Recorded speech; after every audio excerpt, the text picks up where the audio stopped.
Good morning. Thanks for watching my video. My name's Don, and I'm going to talk a little bit today about crappie fishing. I'm more of a bass fisherman, as those of you that know me might attest to, but I do love to fish for crappie. Actually, I love to fish for anything that swims. Bluegills, catfish. Up north, we used to fish for walleye, great northerns, muskies. Again, I enjoy fishing for just about anything, but in this particular video, I want to talk specifically about fishing for crappie. But before I get too deep into it, I want to point out that down here in Highlands County, Florida, we have some outstanding crappie fishing. I have fished a number of the different lakes from Okeechobee to Lake Istapoca, and a number of the smaller lakes like Lake June, Lake Placid, on up in towards Avon Park where you've got Lake Lanada, Lake Lotila. These are all terrific lakes for catching crappies. And it's always amazed me how different people approach crappie fishing. I started crappie fishing right after I moved down here, and I typically would start in late fall, usually late September, early October. And because Lake Istapoca is closer to where I live, quite often I'd go to Lake Istapoca, but I always liked drift fishing. And of course, Lake Istapoca is not very deep, so you wouldn't think drift fishing would be an effective way to catch them, but it truly is. I've had some really great days down there. And usually it's before the spawn really takes place, which for crappies, I would have to guess it's probably closer to January, February, March when the spawn is really at the height of it. But long before that, October, November, December, the fish are really moving in from the schools in deeper water to the shallows to spawn. And so it's a good time to drift fish for them. And generally what'll happen is you'll hit a whole school might come by and you'll hit a bunch of fish all at once, and then there's nothing for a while. And then again, you'll start catching them. Again, Lake Istapoca is a shallow body of water, so fishing for crappies there can be a little challenging because sometimes you're only in 4 or 5 feet of water. If you go out from the north end from Lake Istapoca, if you go out from Istapoca Park, if you go west towards Little Grassy Island, that's usually where I start, right between Little Grassy and the mainland. It's about 6, sometimes 7 foot of water, and I'll let the wind, which is typically a north-northeast wind, I'll just let it blow me across the lake towards, towards Henderson's. And usually in that drift, I can pick up a half a dozen good-sized crappies, sometimes more, sometimes less. But it's a nice, easy way to fish. And what I like to do is I like to rig up 4 rods. I keep those rods rigged for crappie all year. And I typically have a kind of a bell sinker on the bottom, and I use what they call a crappie rig. Crappie rig's nothing more than a pre-rigged assortment of 2 snelled hooks, one coming off at about a foot above the weight and the other about 1.5 feet higher, which really provides you the best of all opportunities because it has a bait down towards the bottom and another bait up, a foot, 1.5 feet higher. But I'll drift with those, and the reason I use so much weight is quite often the wind is pretty strong. And so I'm moving at a pretty good pace, and I need a weight that will hold the bait down. I also like to see the bait kind of bounce off the bottom. It can be a little frustrating when you watch your rod tip because your rod tip's bouncing up and down too. But it doesn't take you too long to figure out the difference between that and an actual bite. Crappies tend to just give you a pull. They don't really bite like a bluegill. And so often, a lot of times, all you'll see is your rod tip starts to go down, and when it does, you just lift up. You don't need to set the hook. on a crappie. There's a reason they often refer to crappies as paper mouths because their mouth is very, very thin and it doesn't take much to pull the hook right out. So anyway, I'll drift along for, quite a ways and then I'll go back and just restart my drift. And a lot of times I'll mark the spots that I hit fish and then purposely try to drift back over those spots whenever I'm able to. But what's interesting is down here there's many other options and methods of fishing for crappies. Another favorite method, one that I don't care for too much, is what I call doodle socking. And that typically requires a excuse me, forgot to stop my phone again.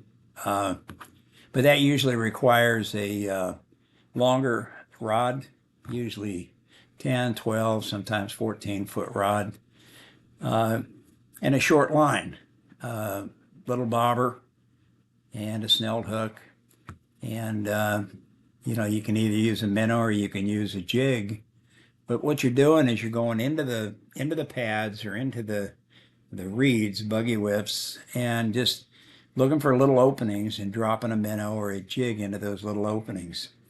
And a lot of times you may just bounce it a couple of times and the crappies will strike immediately. The challenge sometimes can be getting them out because often they'll wrap around the paddocks and reeds and make it impossible to get them out. But the thing I don't like about it, and I guess, we all have our little idiosyncrasies, but I don't like the fact that when you get in close to all those reeds, buggy whips, and pads, that's where the bugs live. And when I say bugs, I'm talking about blind mosquitoes. And there are times when you'll go in there and you'll see them. They've landed on the stalks. And as soon as you hit that or bump it with your boat, they're in the air. And when they're in the air, they're everywhere. They're in your nose, they're in your eyes, they're in your mouth. You definitely don't want to have an open drink container because they'll be floating around doing the backstroke in your coffee. But aside from that, it's an interesting way to fish. And then probably the third most common way to catch crappies is just trolling. I know a lot of guys, they spend all their time trolling. So again, an easy way to fish. They'll run 2 rods usually off the back of the boat. Sometimes you'll see as many as 6, 8, or 10 rods that are specifically rigged so that they're spaced. I don't know how they're able to keep track of all of them. My experience has been once you catch one crappie on one rod, then the other rods all want to go down at the same time. So, it can be a little nerve-wracking, but trolling for crappie is a great way to approach it. You can cover a lot of water, and often it can be one of the most productive ways to go about catching crappie. Jigs versus live bait, hands down, I think minnows are best. They're a little bit of a pain to have to constantly be, putting your bait back on, hooking the minnows on. I prefer to hook them through the back. A lot of people hook them in the mouth or in the nose. Some people even hook them in the tail. I just have a personal preference. I guess it's easier to hook them in the back, and it feels, in my mind at least, it seems like they're able to still swim and look, reasonably active, so they don't look like just a dead fish, that I'm hanging down there. So, in jigs, I tie jigs, I tie flies. I have hundreds, and well, honestly, I probably have thousands of, crappie jigs, and I don't use them very often. I don't know why. I guess I forget about them or just feel better using minnows. Feel like I got a better chance of catching the really big crappies. But jigs are a great way to fish, and hey, the plus side of that is you don't have to buy bait. And I don't mind buying the bait, but if you've ever had to, catch those minnows right out of the minnow bucket, I always forget my minnow net, And, you know, you have to reach in there with your hand and you finally catch one of those little minnows. You get it positioned just right to be able to put the hook in, and suddenly it pops out of your hand. It's on the floor. Now it's flopping all over the place. Pretty soon it's out of reach, so you grab another minnow. And invariably, either you or your partner will be stepping on that minnow at some point. And so you got all these dead minnows that are squashed in the bottom of your boat. And if you've got carpeting in the boat, that's just not a good thing. So there's a lot of good reasons to use jigs. I should probably do that more often. Um, but anyway, the idea behind crappie fishing is obviously to catch the crappie, and they are much easier to catch than largemouth bass. And it's not unusual to go out and catch 20 or 30 crappies. I don't believe there's a size limit in the state of Florida, uh, but I would highly recommend that you not keep small crappies. They'll grow. Just throw them back. There's plenty of big ones. And, you know, when you start getting some of these slab crappies, I mean, you're talking about a nice fillet. I mean, some of these things will run 12, 13, 14 inches and even bigger. And I mean, you flay them out, you're going to get a really nice fillet. And for anyone that's ever eaten crappie, I can assure you it is one of the best eating fish that you'll ever have the opportunity to eat. A lot of people come down from up north and they'll catch, you know, crappies by the basketful and flay them out, take all the fillets back up north, and they've got, you know, good eating, you know, for the rest of the year. And even down here, a lot of folks do that. A lot of people will just fill their freezer. Doesn't take long. You know, when you go out and get 20, 30, 40 crappies, I guarantee you that is a mess of crappies and a mess of fillets. You'll be, you know, using up a lot of freezer bags. But I did want to mention one other option for fishing for crappies, and that is night fishing. Now, again, kind of like fishing in the weeds, in the pads. I'm not a real strong advocate of night fishing, and it's not that I don't like it. I've done it dozens of times, maybe hundreds of times. Uh, but the bugs are so bad here in Florida. You know, even the lakes that you wouldn't think they'd be bad, they're horrible. I mean, they're so bad. They're even with a face mask, with a netting over your head. There's still some of the little ones that get right through those little holes, and the next thing you know, they're crawling around in your nose or in your eyes, or you know, walking on your glasses, or you know, in and out of your ears. Uh, you know, for years, I was a smoker, and I'll never forget my brother, my older brother, who's not a smoker. He went out with me one time, and we put our masks, our mosquito nets, up over our heads just before dark. That's about when the bugs start coming out, and I mean they were horrible. But he happened to look over at me, and I'm smoking a cigarette, and he said, "How are you doing that with a mosquito net up over your head?" Because it's just basically a netting that's made into a bag that you put up over your head. And I said, well, I have a special mosquito net. It's got a tiny little hole that I can put a cigarette in. And it's not one that I burned in. It was made that way just for smokers. And he got a big kick out of that. God knows I don't even know what I did with that, but I quit smoking years ago, so I don't need it anymore. But anyway, I wanted to kind of wrap up this session with the idea of night fishing because I most recently went out with Dennis Crenshaw on a night trip. Dennis runs a business down in Lake Placid. And I got to tell you, if you want to get out at night and catch a bunch of crappies, you want to give him a call because he's got all the creature comforts. I mean, you go out on a pontoon boat and, you know, he baits your hook. I never had anybody put a minnow on my hook before. But he baits your hook for you. He's got 6 or 8 rods hanging out, and he's pulling up fish all the way, all around you. And a couple hours go by, and he's offering you a hot dog or a hamburger. But he's out there fishing at night, and he's fishing in 25, 30 feet of water. That's a whole different ball game when you start catching crappies that deep. They're a lot of fun. They're a lot of fun to bring up. Well, somebody's just trying really hard to get a hold of me here.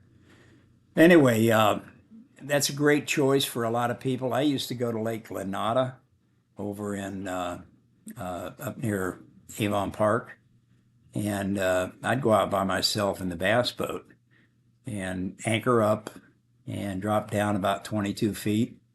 And I'm telling you, we would kill them. I mean, we would catch 30 crappies in 2 hours.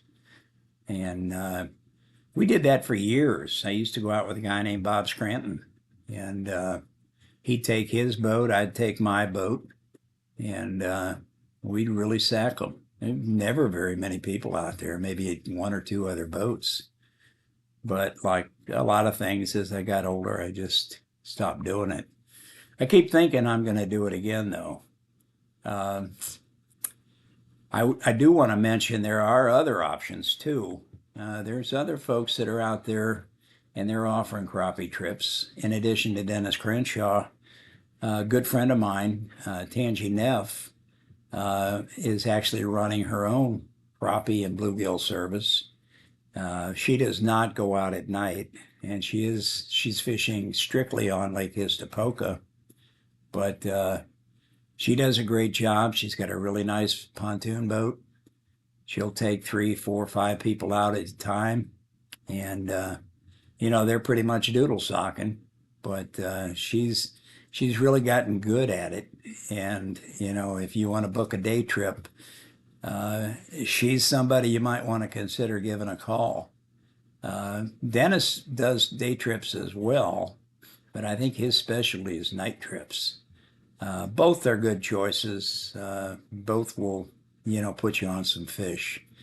And then finally, there's a third choice that I'd recommend, and that'd be a fella down in Lake Okeechobee.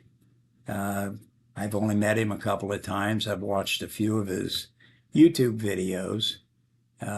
He does a good job of as an instructional video, explaining to you what he's doing. But his name is Captain. Now I'm going to have to go back and look him up. But Robin Clegg. I'm sorry, Captain Robin Clegg. Anyway, he works out of Gerard's down there, and Gerard's Tackle Shop, and I enjoy his videos because he's really down to earth. He's an easy guy to listen to, and whether he's fishing for bass or crappies, he does a very nice job with his videos on YouTube, and I highly would recommend that, if you want to watch somebody catching crappies, he's a good choice. He's doing most of it in the different canals down there. Favors Harney Pond Canal, but down there this time of the year, the crappie are everywhere, so they're not hard to catch. And he gets most of his trolling, and he's got a pretty nice outfit set up for trolling. So again, if you're looking for a trip down in Okeechobee, you might want to give him a call, or you might want to call Captain Angie Dewitt. She's another one. I don't know that much about how she goes after crappie, but I know she does offer crappie trips, and she's on the north end of the lake, down in Okeechobee itself. All these people, you can find them easy enough on, by just typing their names in to the internet, but they've all been established and they've been around for a while. But whatever you decide to do, even if you just go out by yourself, crappie fishing is a lot of fun, and I highly recommend it. So again, thanks for tuning into my channel, and I'm sorry about the couple of phone call interruptions. Next time I'll remember to turn my phone off. But if you would, like my video and, subscribe for future videos that are coming out, and then, leave me any comments you might have. Thanks again.